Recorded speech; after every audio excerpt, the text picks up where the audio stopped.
Well, what is going on, my NFL draft family? Hope you guys are having a wonderful day. As y'all can see, I'm traveling here on work. I am in Dallas, unfortunately, right next to the Dallas Cowboys practice facility. But it is what it is. I got to look out, see that ugly star. So hopefully, none of you Dallas Cowboys fans are on here. But what I wanted to do, man, is I wanted to have a little bit of fun, do a little mock draft, first round mock of all 32 teams, no trades, and we are going to go through just kind of some things that you hear coming out of the Senior Bowl, right? A lot of the different experts who shined, who might have moved up the rankings a little bit, who's maybe a first round lock, what you might be hearing a little bit from the different teams and stuff that are uh, you know interested in whom they're talking to and all that good stuff. It's all fun. We have no idea what the hell is actually going to happen. I don't think at any point will we really know, but we're going to do our best job to kind of talk about what I think is going to happen in the draft, justify why that is.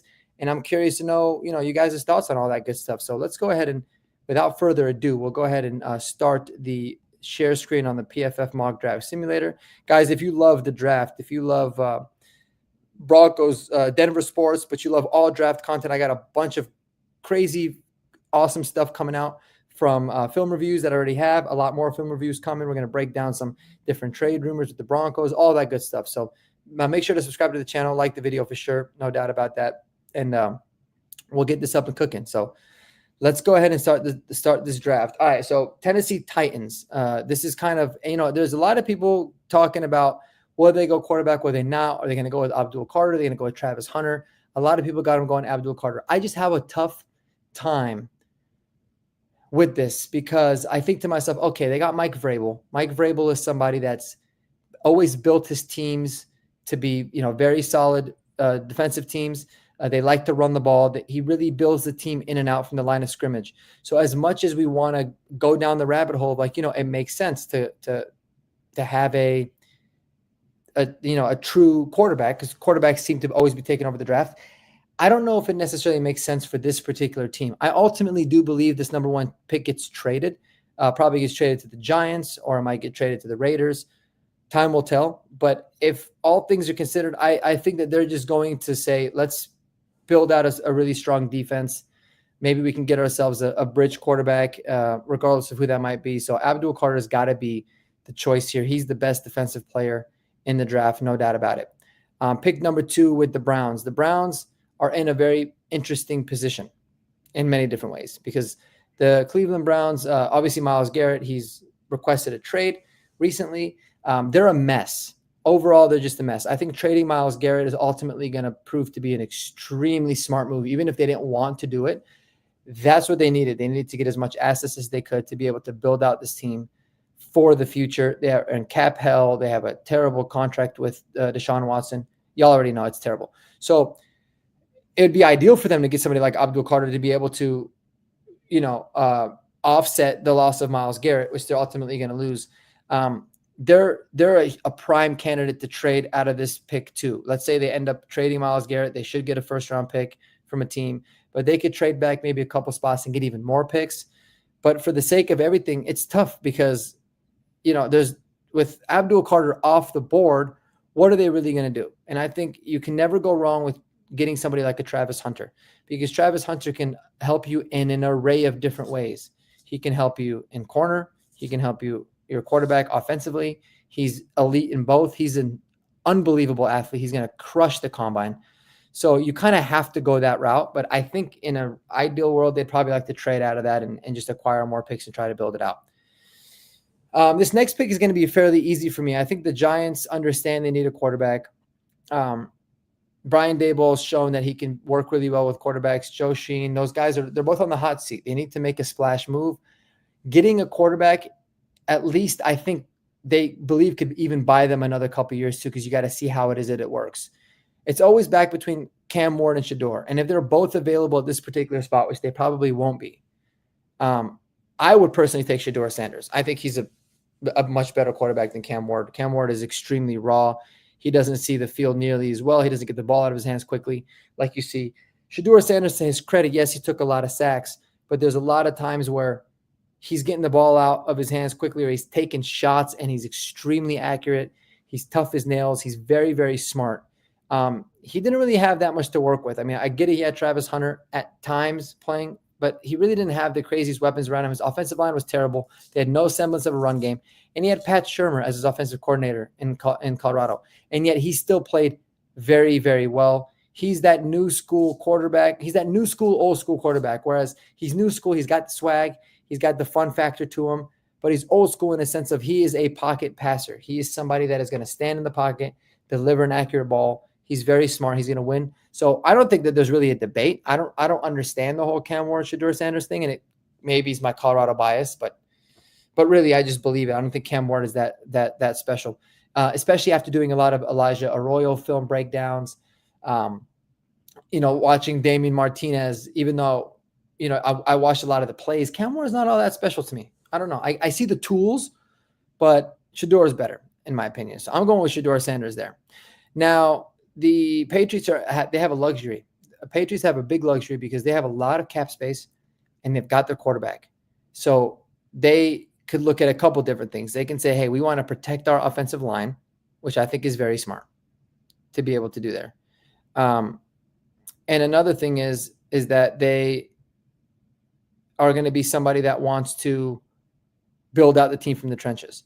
And that's what Mike Vrabel did. And I just realized how stupid I was because Mike Vrabel obviously used to coach for the Titans. He didn't coach for the Titans. But I still think for all those reasons that I talked about, the Titans are probably going to end up going with Abdul Carter because they want to build it out slowly in terms of they have a new GM there. Brian Callahan, he might want his guy, but he might not necessarily see his guy there. So my apologies. That was really, really dumb. I still have like the Mike Vrabel thing with the Tennessee Titans. But anyways, Mike Vrabel here, it makes a lot of sense. Like there was a lot of mocks that I saw that had Ted McMillan going there, and he obviously would make a ton of sense. But Mike Vrabel, he wants to build this thing from the trenches out, and he knows the interior of that offensive line in New England was a problem. You need to help out your young quarterback. You need to be able to run the ball better to be able to help him out. You got to play really good defense. So they're the biggest wild card in a sense because they have a lot of money to spend in free agency. So they could shore up the offensive and the defensive line there. But if it's not going to happen, it's got to be either Mason Graham to help him out on the D-line, even though that might not be one of their needs, or it's got to be, who they feel like is the best tackle or the best guard, right? And Will Campbell can kind of play both. But I think Mason Graham makes a ton of sense here in New England because, like I said, they're a team that wants to be built in the trenches. That's how he does it. And this is a draft that you can get a lot of really good quality interior offensive linemen later. You can get really good quality running backs later in the draft, and you can get some really solid wide receivers there as well. So Mason Graham is kind of that not generational talent, but he's a very, very, very top tier talent. He's great against the run. He's great in the pass game. And I think Mike Vrabel and that team would love him there. So I'm going to roll with that. All right, the Jags. Who cares what the Jags going to do, bro? No, the Jags, listen, the Jaguars, like the Will Johnson to the Jags just seems to make sense. I don't know why I feel like the Jags always kind of just pick whoever they feel like is, BPA or maybe at a position that they don't necessarily need. Will Johnson is somebody that they could use there. But this is kind of crazy because, with the new scheme there with Liam Cohen, you see how Liam Cohen used to run his offense when he was with the Bucs. They like to spread it out and they like to get the ball down the field, right? And so Ted McMillan here would actually make a lot of sense because he can kind of be Liam Cohen's Mike Evans. I comped him to Mike Evans in a lot of my film review and a lot of the breakdowns that I had. A lot of people are comping him to a Mike Evans type of a body. And you see some of the other weapons that they have there. They can kind of complement each other. They can complement somebody like Mike Evans a lot there as well. So it wouldn't be the smart move per se for Jacksonville because I feel like they really need to be able to give Trevor Lawrence some protection. But when interior line, just like the Patriots, is one of your biggest needs, the center and the guard position, you don't usually take those that early in the draft. So get Trevor Lawrence some playmakers, additional playmakers, and let him throw the ball to a big man. I think he's going to work out really well. So I really honestly like Ted McMillan in this particular spot going to the Jags. Even though I don't know if it's necessarily a smart move, it would sure be fun. And I can see Liam Cohen really wanting to have that Mike Evans like player. All right, on to pick number 6, the worst team in NFL history, the Oakland Raiders. Obviously, nothing to like about them, but I will say, to give them credit, the hiring of Chip Kelly as the offensive coordinator, bringing in Pete Carroll is a really, really good move, I think, for that franchise, unfortunately. And they're going to build this team to be as competitive as possible. Now, if this is how the board fell to them and Cam Ward is there, which he is in this particular case, they're taking Cam Ward. I don't think that there's any doubt about it. Cam Ward is probably somebody that would fit pretty well with what Chip Kelly wants to do. But with Chip Kelly's new kind of version of the offense, the kind of offense that he's running at Ohio State, and all the motions, and really actually committing to not just a physical run game, but a creative run game, which is a big change from what happened to him when he was a coordinator, a few years back in the NFL. They're going to build with the trenches out. But what's nice about the Raiders and why I feel like this is a good fit, and Pete Carroll and Chip Kelly could really turn this team around pretty quickly, because they have a pretty solid offensive line and defensive line. They've got some talents there. Are they perfect? No, but they've got a lot of talent in the trenches. So get yourself your quarterback. This is a no-brainer pick for the Raiders. Get Cam Ward, build out the rest of the team later. All right. The Jets, another big wild card. You don't know what they're going to do in free agency. You don't know what the hell is going to happen with Aaron Rodgers. It's kind of a mess down there. But they got a really good coach in Aaron Glenn, man. He's somebody that I just really love. I don't even really have much of a history or know too much about him, but from what you hear and what you see in his press conferences and how his players talk about him, I think they had a home run. I think he's a really good pick there. And so you always kind of think naturally, okay, what did he have defensively and offensively when he was in Detroit, right? Extremely strong on the D-line and extremely strong on the O-line. That was kind of the identity of their team. He loves to get after the quarterback. He's going to want to, play a really, aggressive style. I think that they're prime candidates to go out and get themselves a bridge quarterback for this year while they build out the rest of the roster. There's so many different question marks here. And when you look at a lot of the different players, I mean, Will Johnson would certainly make sense. Malachi Starks could even make sense. But I feel like they are probably going to want to go out there and get themselves an elite pass rusher to go along with the current pass rushers they have. They got Quentin Williams that can play ball. They got a lot of good players on that defense. Will Johnson opposite of Sauce Gardner would make a lot of sense. That'd be a hell of a secondary. But I really do think somebody like Mike Green, from what you see and what you're hearing from a lot of these experts, he's flying up draft boards. He's an unbelievable pass rusher. Same with James Pierce Jr. They say he might be one of the best pass rushers when it comes, in terms of pure edges in the draft as well, behind, obviously behind somebody like an Abdul Carter. So I like that route a lot for the Jets. It might not be the sexiest pick, but it would be kind of a sexy pick. It might not be the biggest need, because they need more of an interior defensive line. But, give me James Pierce. Give me somebody that can rush the quarterback. I think Aaron Glenn would love that. He loves to have a very aggressive style defense where he can just kind of pin his ears back and go. And James Pierce Jr. would help. And guys, I don't know, per se, if James Pierce or Mike Green would be a better fit. I haven't looked too much into the pass rushers because it's not a biggest need for the Broncos. So I'll get to that eventually. But I think just pass rusher in general is something that I can see the Jets going with. All right, the Carolina Panthers. Surprisingly, their needs are only D-line and defensive back.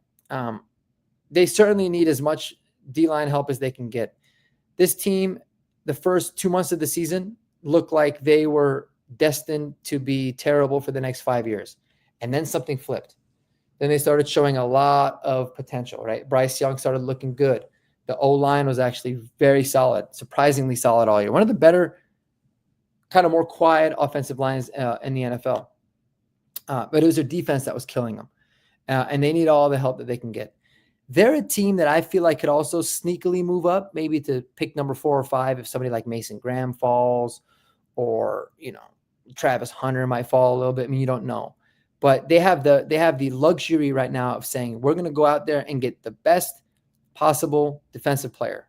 And from what you hear on the defensive line, from what you hear, It's, Mike Green would be the best available guy when it comes to rushing the passer. And then there's Will Johnson, the cornerback from Michigan. I think that would make a lot of sense. It's just a lot of talent. There is a lot of really solid developmental, not really development. It's kind of a deep cornerback class in terms of a lot of guys that are solid that you can get in the second round. But there's also some defensive linemen, especially interior guys that you can maybe get in the second round as well. Why not go out there and get who you feel like is the best cornerback in the draft and Will Johnson? So I feel like that makes a lot of sense there for the Carolina Panthers. All right. How are we feeling? This is crazy. We're only 9 through, and I feel like I've ran a marathon, man. This is fun. So, all right, the Saints. I think the Saints can shock a lot of people. They typically do. Even when Sean Payton was there, anytime you got, Mickey Loomis and whoever's running the teams, I mean, they really kind of tend to just take BPA regardless. What's going to happen with Derek Carr, right? That can change a lot of things in terms of what their strategy overall is in the draft. But we're doing this mock draft based off of how things are today, not taking into account for agency and what's going to happen with their current guys. And, I get that they could use a tight end. I mean, Tyler Warren is somebody that would make sense here, and I get that they could use a lot of defensive line help. But, man, they got Chris Olave there, and he's gotten – I think he had 2 concussions or maybe even – I think he had 2 concussions this year, bad ones. The first one kept him out for, several months. Then he got another concussion. And he has a concussion history that goes all the way back to his Ohio State days. So his future is uncertain in a lot of ways, right? Is he going to want to continue playing? Is his family going to want for him to continue playing? Is he going to be the same player when he comes back from all these injuries, right? When you're playing scared and stuff like that. But even if he does come back and he's who he is, he's somebody that I think is better off in the slot, not necessarily as a true number one. So receivers would make a lot of sense. Now, Ted McMillan not being available, that kind of muddies the water, right? I mean, I love me some Luther Burden. I love me some Emeka Ibuka. But I don't know how much they would necessarily fit, considering that they're mainly slot guys. You can use them outside, but they're mainly slot dudes. So look for somebody like – there's a lot of hype around Matthew Golden. I know this is really early for him, but I would say if this was how the board fell and they were going to go receiver, he would probably be the guy that makes the most sense for the Saints at number 9. But let's face it, guys. I mean, this would break my heart as a Broncos fan, but by far and away, the most logical choice is Tyler Warren. Tyler Warren is somebody that is incredibly talented. He's not as good of a prospect. He's almost as good, but not as good of a prospect as Brock Bowers was last year. Now, I get Brock Bowers went number 12 overall to the Raiders last year, but there's not 6 quarterbacks that are going to go in the top 12 picks. He went number 13 overall. So they're not 6 quarterbacks that are going to go in the top 12. So it's going to, that's what naturally moved Brock Bowers out. It's not going to necessarily happen this year. I think Tyler Warren to the Saints makes just way too much sense. He's extremely versatile, solid player, and he would work really well. You're assuming Chris Olave is going to come back healthy. Rashid Shaheed, you've seen he can make some plays. So they've got decent enough players there. Tyler Warren fits in there like a glove. It's perfect. All right, number 10 with the Bears. Now, what the Bears should do is the Bears should build their offensive line around Caleb Williams. I mean, the guy was getting killed last year, even though he's not that good. He didn't play that well. A lot of the sacks that he took were his fault. I don't think he's seen the field. But Ben Johnson is a hell of a hire for them. Ben Johnson is going to want to build out that offensive line as much as he possibly can, interior or exterior. No doubt about it, because that's how they thrive. And it would be fun for them to get somebody like an Ashton Genty. But if Ben Johnson has as much say in his power, and like he's telling the GM, this is how I want to build it, and they're kind of on the same page, it's got to be one of the better, offensive linemen that you can find, whether it's Will Campbell, Josh Simmons. There's a lot of talk of people saying, Will Campbell is obviously a very good tackle, but he can also play inside. I think Josh Simmons is someone that they can say can also play inside too. Both of them, 6'5", 6'6", long dudes. There's Kelvin Banks Jr. too. Like I said, don't know too much about the differences in terms of the tackles. I know that it's a really solid tackle class because a lot of these guys are versatile. But I would be shocked if the Bears, how they're currently constructed with Ben Johnson running, being the head coach, kind of running the show there, I think it only makes sense that they're going to build out in the trenches. So I'm going to go Will Campbell on this one because I just think it makes a lot of sense in a lot of different ways. So I'm all for that. I think it's smart. And that's how you help out your young quarterback. And then in the second round, man, there's really good interior linemen. Like there's some really good centers and guards that you can end up ultimately getting later on too, which I love. All right, the San Francisco 49ers, man, oh man, I think that they need tackle help as well. They need interior defensive line help as well. Robert Saleh coming back there as a defensive coordinator is someone that would die for an edge player like Mike Green as well, just to be able to get after the quarterback and make things muddy for them and tough. But they've had a little bit of a turnstile in tackle. They don't know what's going to end up happening with some of their guys there. So, we'll see. We'll see with them ultimately. But I think Mike Green, Robert Saleh make a lot of sense. He's somebody that I could just see in, Gang Green for the last couple of years when Saleh was the head coach there. So I think Mike Green from Marshall, somebody that is just extremely highly touted, can get after the quarterback. But like I said, there's, Trent Williams, what's going to happen with him at left tackle? That's going to be a huge question mark. But for the sake of this, get themselves a pass rusher and move on. All right, the Dallas Cowboys. Literally, I'm looking at their practice facility right now. It is right outside of my window. And, they're not as bad of a position as you really think that they might be. Because they've actually have a pretty talented roster overall. But they just have, they have a lot of random holes, and it's a culture problem, and it's a Jerry Jones issue. It's not so much a roster construction issue. I have a hard time believing that they would pass on Ashton Jeanty in this particular situation. It makes sense for a businessman like Jerry Jones because it's a very marketable move. It's going to get a lot of, it's going to create a lot of attention. It's a huge point of need for them. When they had last, drafted, Ezekiel Elliott, it was actually a good move for them. The mistake that they made was giving him that second contract for so much money, but it was a good move. He was a really, really great player, and that offense was elite with them. And they drafted Tony Pollard there too, who ended up being a pretty good player. So they got a history of being able to do it. They could also use somebody like a Luther Burden, right, or an Emeka Ibuka to kind of go and complement CeeDee Lamb as well. So either one of those makes sense. Tackle makes sense as well. If they really wanted to be smart, and if Jerry Jones actually cared about winning and building a winning franchise, he'd probably go after Josh Simmons or Kelvin Banks. But he doesn't. He's proven that he doesn't. So he's going to go with the flashy pick. He's going to take Ashton Jeanty, and that's what I'm going to do there for him. All right. So the Miami Dolphins are an annoying team in a lot of different ways because they've had offensive line issues for a long time. It's gotten Tua killed many, many times, and they are yet to really address it. But I think this is the year that they do. They finally address it. From my understanding, if I remember correctly, Kelvin Banks is one of those tackles that is really, really good at zone. Yeah, I think he's the zone guy, if I'm not mistaken. Let me know in the comments if I'm wrong. I think Kelvin Banks Jr. is the zone guy. They ran a lot of zone at Texas. Obviously, Mike McDaniel coming from the Shanahan coaching tree. He's going to run a lot of zone. That is what you need. Zone is big. So give me Kelvin Banks Jr. Give him that tackle, the franchise guy, somebody that you can help protect your passer. This team needs to not only protect Tua for a lot of obvious reasons, but they need to be a more physical football team. They can't be so finesse because they get out of Miami, or the weather starts to get cold at the end of the season and they just fold because they have no sense of that physical run game. So if Mike McDaniel, who's going to be on the hot seat this year, wants to do anything, he's got to go ahead and shore up that O-line. Kelvin Banks Jr. makes way too much sense there for him for a variety of different reasons.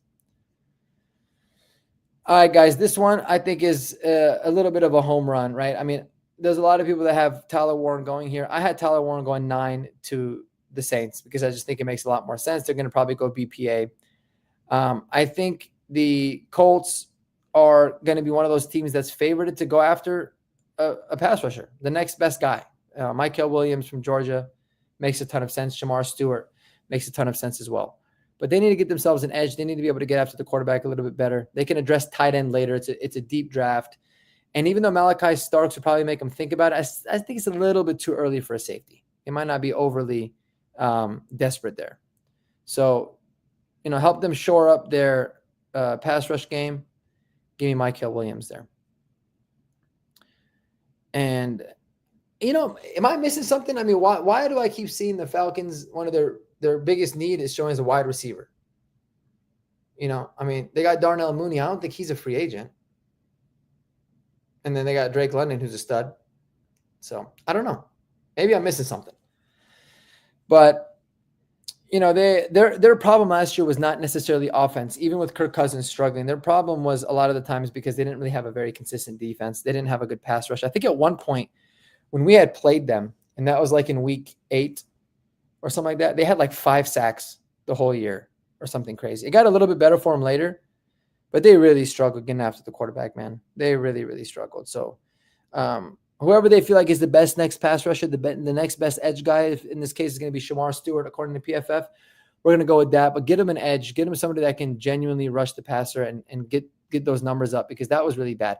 I could also see them going with like a Jalen Walker or a Demetrius Knight, but it might be a little bit early for those guys in terms of an off-ball backer. So I like somebody that can get after the quarterback a little bit better. All right, let's see how else we feel in here. 16 to the Cardinals, man. Guard, tackle, defensive line is what they're showing. Kyler Murray's got some weapons there, man. They got Trey McBride. They got Marvin Harrison Jr. Their run game is pretty decent with Connor. They've also got the backup guy that they drafted last year. I'm blanking on his name. Running back perspective, they've got some decent weapons, but they need to be able to be better around Kyler Murray. So this is a place where I think Josh Simmons can go. I think this is a place where Walter Nolan can go. Walter Nolan is somebody that is certainly going to go a lot higher than I think a lot of people think. To be honest with you, I probably should have mocked him a little bit earlier to certain teams. But I think as this draft process goes, one of these interior defensive linemen, whether it's Kenneth Grant, the second guys after the Mason Graham, whether it's Kenneth Grant or Walter Nolan or even not Tyleek, but there was one other interior guy. I think the Kentucky dude. He's going to fly up some of these draft boards. Derek Harmon is someone that a lot of people are hyping up as well. Darius Alexander was a stud. These guys are guys that after the Senior Bowl, I think Darius Alexander can sneak himself into the first round. This might be a little bit too early, but Deion Walker as well was really really solid. So I like Walter Nolan going here. It would break my heart because I really didn't mind the idea of him going to the Broncos, but I just think some of these interior defensive linemen are really gonna rise. It's an extremely important position, and for teams that want to build out the trenches, the interior, they're seeing what, who are the two teams in the Super Bowl, right? You got the Chiefs, and you've got the Eagles, and both teams have stud interior defensive linemen, and Chris Jones, and then the Eagles got like 50 of them, with Carter and a bunch of these guys. So they're studs. That's how you build really good teams that are physical, that can run the ball and that can stop the run and pressure the quarterback. And so I think a lot of these interior defensive linemen, like I'm going to go out there and put it on a limb. I think true defensive interior guys, you got Mason Graham that went off the board. And then here you got Walter Nolan. I think there's probably going to be 4 that ultimately get drafted in the first round. I truly believe that. I think that somebody like okay, come on, guys. I'm blanking on the names here. Kenneth Grant, I think will ultimately for sure be a first rounder. But, watch out for a guy like Derek Harmon to sneak into the back end of the first round. Or what you saw from Darius Alexander. There could be 4 or 5 of these guys that come up early. Really, really good class for that. And I think it's becoming a even more premium position, so it might be moved up a little bit for sure.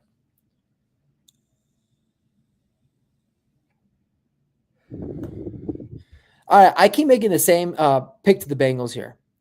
I look at their needs. I know that they might lose T. Higgins. I get that. And so if that's the case, I mean, Luther Burden and Mika Ibuka would be great. They would be really, really good there to be able to just plug in next to Jamar Chase. There's guys with ball. It'd be a hell of a rookie situation, like in a rookie draft or an NFL fantasy draft. Luther Burden or Emeka Ibuka going there with Joe Burrow would be sweet. But they need a lot of help on the back end too. I know they got Jesse Bates, who was a pretty big free agency signing. He went there, right? Or did he go to the?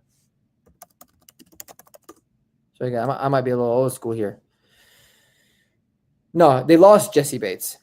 He was with the Falcons. They lost him, and I feel like overall their defense as a whole was terrible. It really was. And it was bad in the secondary, but it was also bad outside of Trey Hendrickson. They didn't really have nobody that was really rushing the passer that consistently either. So, you can go line here as well. There's no doubt about that. But Malachi Starks, from everything that you hear about him, is an extremely special player. So I think he's somebody that can make a whole ton of sense. Kenneth Grant could obviously be somebody that would make sense too. I think that they're probably going to elect to build out the trenches, or they would probably go with, a Luther Burden or a Emeka Ibuka. I think because of how deep this wide receiver class is, or like where both of these particular players are scheduled to go, they probably pass on T. Higgins. They say we can address the rest of it later. It'd be fun for them to go wide receiver. It would just be dumb because they really need defensive help, man. Joe Burrow, you got to trust that he can make do with the guys that he got. They got Andre Iosivas, which I think was a kind of a rising star of a player. They drafted a kid last year in like the third round who barely even sniffed the field. But you got to see what you got in him. So you got to go defensive help. Get yourself a playmaker. I'm going to get Malachi Starks to go there to the Bengals overall. I just think it makes too much sense. Like I said, this is what I feel like teams should do. Not necessarily what I think that they're going to do or what I want them to do. I think it's what they should do. I'm kind of looking at it as much from the eyes of a GM as I possibly can. Dana over here says Trey Benson has suspect vision. Yeah, I get that. I saw and I heard some of that too, but you also have to understand him. He was a part-time running back behind James Conner. Hard for him to get in some sort of a groove. It's not like he had the best O-line either. So you never know with Trey Benson, but they're going to roll with James Conner another year at least. So they could, and then this running back room is crazy deep, man. Crazy, crazy deep. Solid pick for the Redbirds, and I like some of the second round edge guys, so I don't hate it, but the Cardinals' biggest need is edge. Yeah. The Cardinals could definitely use, I think, help just in the line in general, overall, on the D line and on the O line, for sure. And I just think Walter Nolan is one of those guys. Man, he's a special player, guys. I mean, look into him if you haven't. He's a former, not just 5-star recruit, number 1 recruit in the country, ahead of Travis Hunter in the same draft class. Absolute stud of a player. And the only kind of downfalls you have with somebody like Walter Nolan is sometimes the consistency on tape or what kind of a shape is he in. But you get him in the right system and NFL coaching and with an NFL strength and conditioning program, I think the guy's going to be a future All-Pro, man. He's a behemoth of a player. So glad that you like that. I think that it's a really good pick for the Cardinals as well, man. All right, the Seahawks. Man, oh man, the Seahawks. The Seahawks just need to be able to help out Geno Smith as much as they can. Now, they've got in, they've picked up some pretty solid young tackles in past drafts.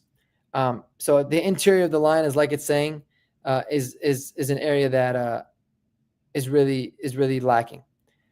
You guys are probably going to think I'm a little bit crazy, but after the Senior Bowl, there was somebody that consensus. Anybody that you asked that was at the Senior Bowl says this guy is an absolute stud, a lock of a player, a surefire home run of a prospect type of dude. And I think he's actually a tackle, but he's going to be your interior player, and that is Gray Zabel. And Gray Zabel makes way too much sense for a team like the Seahawks because he's potentially going to be an elite center or guard. He could play either position extremely well. If you ever need him to kick out the tackle for whatever reasons, he can do that. He played that in North Dakota State. So Gray Zabel going at 18 is not crazy, and it makes a ton of sense there for the Seahawks. And I honestly like that pick a lot. I'm a big fan of it. So I'm going to go with Gray Zabel to the Seahawks at pick number 18. And that leaves us here with the Tampa Bay Buccaneers at 19. Again, they can go a multitude of ways. They're going to lose Levante David, it looks like, in free agency, most likely. Devin White, I think, too, or maybe both of them. They're going to have holes at linebacker. They're going to have holes in the back end. So you look at a couple different things. You say, all right, what makes a lot of sense? Okay. And the way that their coach likes to build out a lot of their team, obviously, is defensive. I think Jalen Walker is an absolute stud. I don't know why he's fallen a little bit on PFF ranks, but I think Jalen Walker is an absolute stud. I think Demetrius Knight is a baller, and I think Jihad Campbell is a baller. They're all really good. One of those guys is most likely going to be the pick to go to Tampa. It's just something that I feel they could use. Like Jamel Dean can use somebody that can help him on the outside as well. So when you look at the cornerback room, Benjamin Morrison, a lot of people, from what I heard, right? Like I said, I wasn't there, but just from what you're hearing from the people that are not very optimistic about Benjamin Morrison, the hip injury that he's coming off of. He's somebody that they said is kind of banged up a little bit, kind of hurting. He might slide quite a bit because he's not really recovering from the hip injury that he had. Jahdae Barron is someone that I think a lot of people are very high on, but they always say he's a very scheme-specific type of player. At 5'11", 200 pounds, I don't know why. It's pretty solid. He's a little bit older. Siobhan Ravel, I think, is someone that's going to fly up too. So they could go corner, but I ultimately believe that they're going to look at somebody like a Jalen Walker and realize, man, this guy gives us crazy positional versatility. He can be an edge, but he's a phenomenal off-ball linebacker as well. So they'll just trust that they can, plug him in, use him, but that edge and off-ball linebacker versatility is going to be really, really big for them. So I kind of like Jalen Walker to go to the Bucs. I think it makes a lot of sense. I haven't seen a lot of mocks with that happening, but I think, like I said, it makes sense because they got off-ball linebacker and edge are huge needs for them. He can kind of, in a way, help out at both. So let him figure it out there. All right, my Denver Broncos. And this is always tough, man, because I always try to say, what do I think the Broncos should do rather than what I want them to do? And obviously, free agency is always going to be a huge key to this. But given the state of the team now, okay, if we had Luther Burden and Emeka Egbuka, who I am in love with both, and I would also be very shocked if both of them were available at this particular time.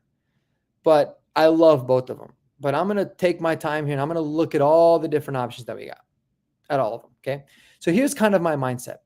I look at tight end and I say, man, I love Colston Loveland. I love the fit that Colston Loveland can have for this team, and he addresses a huge need.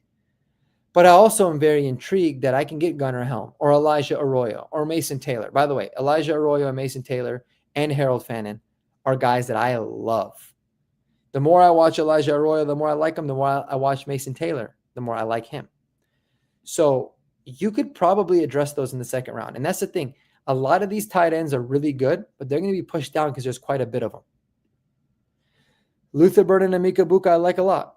I'm really getting to the point in the draft too where I'm very intrigued by going after an interior defensive lineman. But the way that the board fell here, as much as I love Derek Harmon and I think he's a stud, and Kenneth Grant, I think he's a stud too, I don't know if I would necessarily take those guys. Like, for example, I could take Kenneth Grant, but you could also maybe get a Tyleek Williams or an Norman Lott or Derek Harmon or Darius Alexander in the second, right?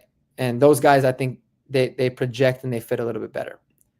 So what I'm going to do in this one is I'm going to give I think Sean Payton's going to look at this board and say, I need me some Luther Burden in the third.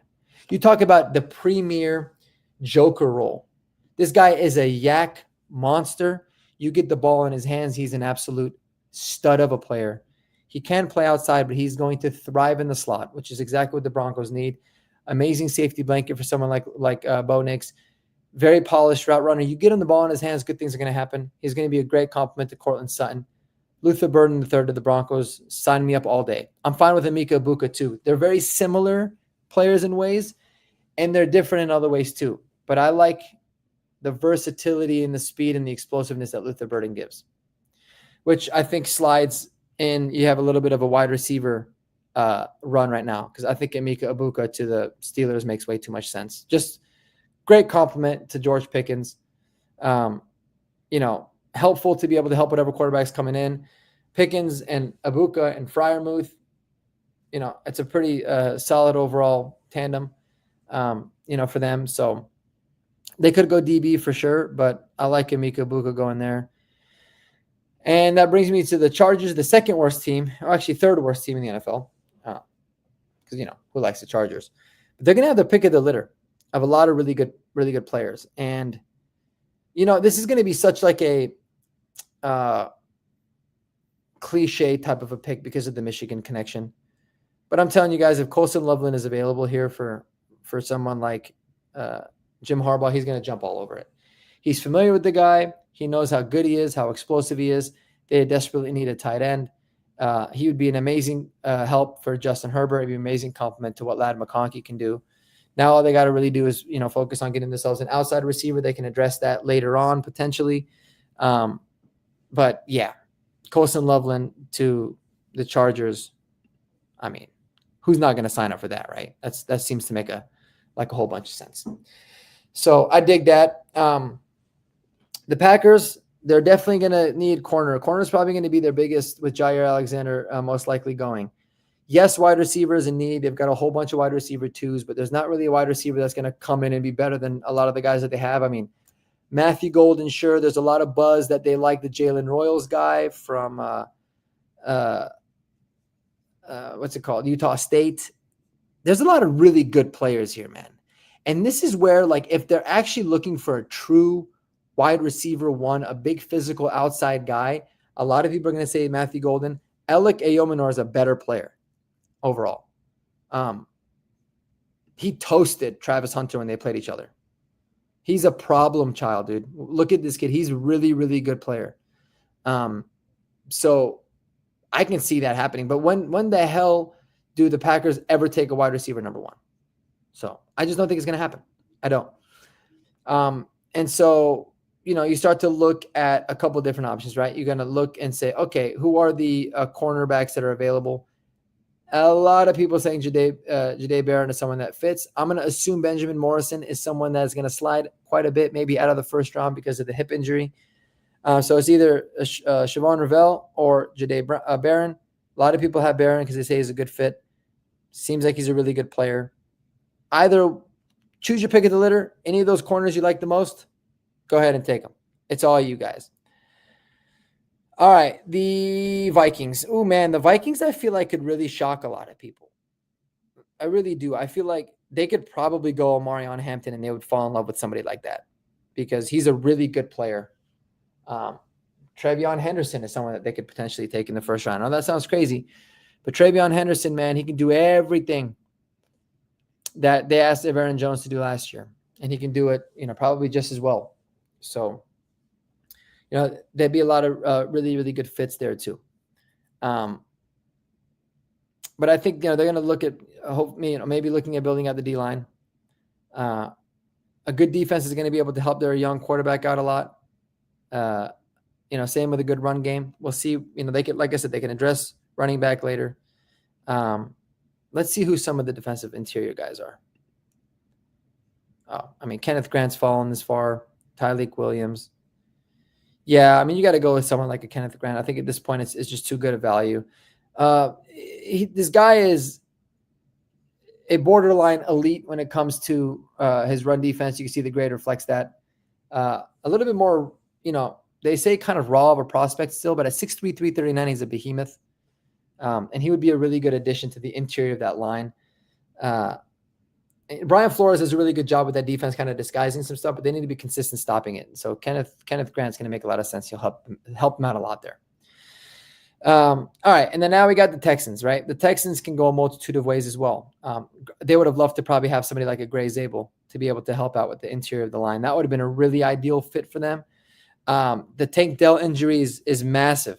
It's massive because he's someone that you don't know what kind of effect it's going to have on his career. Luther Burden and Emeka Buka are both out, so they're not going to be able to, they can maybe look at addressing that later. But I look at this particular situation and I say, man, Matthew Golden seems to be the kind of receiver that complements Nico Collins really, really well. If they need him to play a little bit more of that Tank Dell role, they can.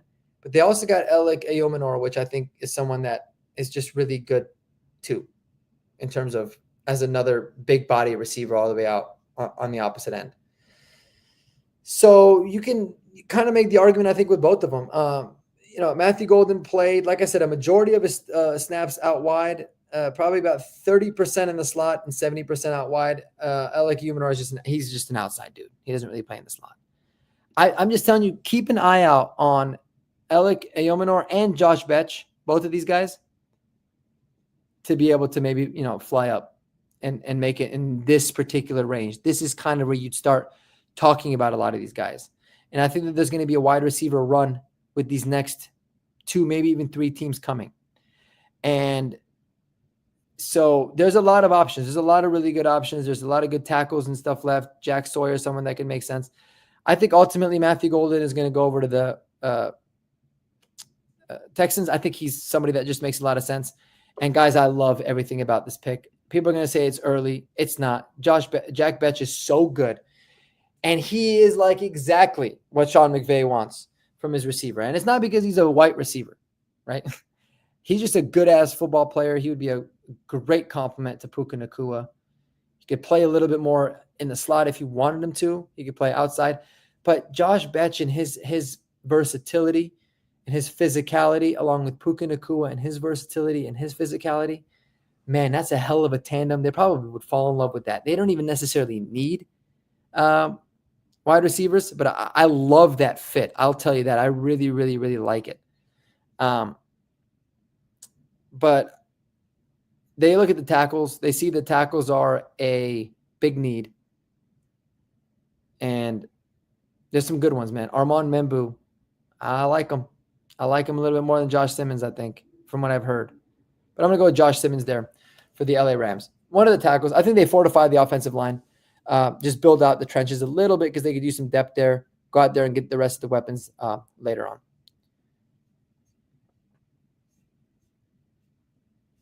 All right, we're getting through this. This is a lot. When you're watching, it's awesome. I love to watch. But when you're doing it, it's exhausting. When you do it in your head, it's not very tiring. But when you're actually doing it, it's really tiring. All right. So generally speaking, Benjamin Morrison, like I said, I think he'd be the obvious choice to have gone a lot earlier. But I just consistently hear that things did not go well for him in terms of his health when teams were talking about it at the Super Bowl, where he's out with his hip surgery. So I don't think it's going to necessarily happen. I just don't get it.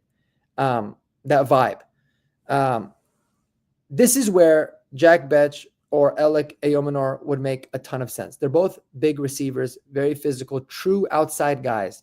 Someone that Lamar Jackson has been missing basically his entire career. He's got good weapons, decent guys, right? They got the Zay Flowers. He got 2 really stud tight ends. But they need a true outside guy that can just make plays. And Alec Eomanor is someone that can do that. He's shown it. He's proven it. I'm telling you, he's going to fly up draft boards even more. You're going to be hearing a lot more about him. We'll see how he tested the combine. But he's a solidly sized dude. I mean, great grading against man coverage. He's 6'2", 210. Like I said, go watch him against Travis Hunter. You guys are going to be like, holy shit. So Alec Eomanor, I think, is going to be a really good addition there for Lamar Jackson. And, I mean, come on, guys. Seriously. If Jack Sawyer doesn't scream Dan Campbell more than anybody else in this entire draft, I don't know. I'm going to go with Jack Sawyer. Fortify the pass rush. Build out the trenches. Continue to add to those rooms as much as you can. You can get center and you can get guard later. If Gray Zabel's available here, they're probably taking him. Ain't no doubt about it. They'd be stupid to pass up on him. But give me Jack Sawyer. They could go Nick Scorton, but give me Jack Sawyer, the edge rusher from Ohio State. All right, Jaden Daniels. Jaden Daniels needs weapons. He needs guys outside of just Scary Terry. We'll see what happens with Dynami Brown. He seems like he's more of a wide receiver 3, slot type of guy. Man, Jack Betch would be good. I feel like I really want to see him go in the first round because I think he's deserving of it. He's just so solid, man. He's just so damn good. He'd be really good with Jaden Daniels. He'd be a really good compliment to Terry McLaurin because he's someone that can kind of go across the middle a little bit more, be a little bit more of a physical receiver, right? Being that he's 6'2", 215. I feel like he's bigger than that. I think he measured bigger. He looks bigger. I like him. I like him a lot. I think that that's a really good move. They could also go tackle depending on how desperate they are, right? When it comes to I don't know what they're going to do with free agency. I don't really know what their tackle situation is like, to be completely honest with you. I don't have any like depth charts or anything in front of me. It would be smart. If you needed tackle help, it'd be very smart to go with a tackle that you felt like you believed in. Like Armand Membu is someone that is constantly, mocked around this time, a lot of the times to the Commanders. He would make a lot of sense to be able to protect your quarterback because you can believe that Jaden Daniels can make plays and make do with other guys. And you still got a lot of really good receivers that you can get in round 2, potentially. So if you love Armand Membu, right, or you love Josh Connerly, for example, you take one of them. I think it's a smart move. So protect your young quarterback, invest in that offensive line, invest in the teams around them, and roll with it. All right, the Bills. The Bills, I think, are the team that needs to trade for Myles Garrett. You just hit up you call up Cleveland. You say, hey, man, we'll give you pick number 30 this year. You can have our second round pick. We don't really care. Or, we'll give you our first round pick next year as well. Whatever. Whatever it might cost. Let's say you give a first and a third this year, then your first round pick next year. Fine. It makes too much sense. That team needs a player like Myles Garrett to be taken to the next level. And you're not going to find that equivalent at 30. You're going to find good players. Tyreek Williams is a solid guy. Nick Scorin's a hell of a pass rusher, which I'm already telling you guys I'm going to take here. But for whatever it's worth, they got to get somebody like a Myles Garrett, just a true alpha dog on that defense to be able to help them get to the next level. It's pissing me off, man. I hate Patrick Mahomes. I'm sick of seeing the Bills lose to him. All right, we always wrapping up here, guys. I appreciate y'all tuning in with me, man. We got the Eagles. It's just funny that they have edge still here. The whole damn defensive line is stacked, but they could still use some pass rushers. That'd be wild. Wide receiver as a need is a little bit interesting. I don't know about all that. But this is a team, Howie Roseman, man, he's always been such a good drafter, dude. Always. Always, always. Josh Connerly Jr., is he somebody that can kick in and play guard if they need him to? Maybe. Could they use an outside tackle in case? Sure. He loves to build in the trenches, though. I'll tell you that. In a lot of different ways. I think in this particular situation, given where the Eagles are, if Benjamin Morrison did fall this much, and a lot of it was because there was a little bit of concern about like his hip injury and is he going to be ready for the start of the season, I still think that they would probably take somebody like him. They're a very, very stacked roster. They could afford to wait and have a patient approach with somebody like Benjamin Morrison. And when he's ready to come back, if he comes back to the player they think he can be, damn, did they steal him at pick number 31. And I've said this before and I'll say it again, guys. If you are a tackle, like the Chiefs need a tackle. Ain't no doubt about it. Josh Connerly is probably going to be the pick because he's definitely the best available one left. Okay? No doubt about it. So, but if you're a tackle for the Chiefs, you can line up offsides every time and never get called for it. So you got a really unique advantage. So you should be happy that you fell Josh Connerly because you are a Kansas City Chief. That's how we're going to wrap it up. I like it. Let's go ahead and give a quick recap. Let's see, maybe they grade my draft picks a little bit. Let's see what they liked, what they didn't like. They didn't give me an overall draft because I didn't do it for a specific team. But rounding it up in the top 5, Abdul Carter, Travis Hunter, Shedeur Sanders, Mason Graham, Tet McMillan. I really, really like that. I think it's a solid 5. It's different from what people say, but I think it makes a lot of sense. Cam Ward, going number 6 to the Raiders. James Pierce Jr., Will Johnson, Tyler Warren, and Will Campbell do round out the top 10. 11, the Niners go Mike Green, Ashton Genty to the Cowboys, Kelvin Banks, Dolphins, Michael Williams to the Colts, Shamar Stewart going over the Falcons. And then the Cardinals go Walter Nolan, great pick there. Malachi Starks to the Bengals, Gray Zabel to the Seahawks, really good underrated pick. Not going to be sexy, great pick. Jalen Walker going over to the Buccaneers. Luther Burden III going to the Broncos. Emeka Ibuka's going to the Steelers. Colston Loveland reunited with Jim Harbaugh in the Chargers. Jahdae Barron, corner, going to the Packers. Kenneth Grant to the Vikings. Matthew Golden over to the Texans. Josh Simmons going to the Rams. Alec Eyomanor, I'm telling you, he's going in the first round. He's going to sneak in there. I can see it. He's a great fit for the Ravens. Jack Sawyer Edge rusher going to the Lions. Armand Membu, Commanders. Nick Scorton going over to the Bills. And then Benjamin Morrison and Josh Connolly Jr. round out the first round. Guys, thank y'all for tuning in with me, man. This is a lot longer than I wanted it to go. Let me know your thoughts below. How do you think this turned out? What picks do you hate? What do you not hate? What do you think I'm crazy for guessing? Let me know below, man. I appreciate y'all. Have a great night, and peace out as always.